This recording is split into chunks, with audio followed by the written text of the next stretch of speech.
আমি প্রফেসর ইউনূস সাহেবকে ধন্যবাদ জানাতে চাই যে তিনি দায়িত্ব নিয়েছেন। আমার বিশ্বাসও আছে যে তিনি সফল হবেন।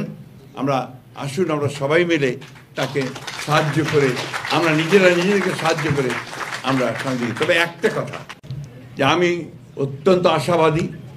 আমি বিশ্বাস করি যে আমরা সবাই যদি আজকে এইটুকু বুঝতে পারি যে আমাদের দেশটা আমাদের, এর ভবিষ্যৎ আমাদেরকে নির্মাণ করতে হবে। ওই আমেরিকা থেকে এসে ট্রাম্পও তৈরি করে দেবে না, বা আপনার চীন থেকে শি এসেও ওটা করে দেবে না, অথবা ভারত থেকে মোদিও আমাদের ধাক্কা দিয়ে কিছু করতে পারবে না। এই যে বিষয়গুলো, এটা আমাদের মধ্যে, আমাদের মনের মধ্যে, আমাদের অন্তরের মধ্যে গেঁথে নিতে হবে। আমাকে সাংবাদিক ভাইরা, একটা অভ্যাস আছে আমাদের সাংবাদিক ভাইদের, এটা ভালো না খারাপ আমি বলতে চাই না, ওনারা শুধু ঝগড়া বাজিয়ে দিতে চান। আপনার দেখবেন টকশোতে যারা অ্যাঙ্করে কাজ করে, ওর কাজ হচ্ছে শুধু ঝগড়া লাগিয়ে দেওয়া। আমার কাছেও আমার সাংবাদিক ভাইরা আমার খুব প্রিয়, তার অত্যন্ত একেবারে ছোটো ভাই মতো।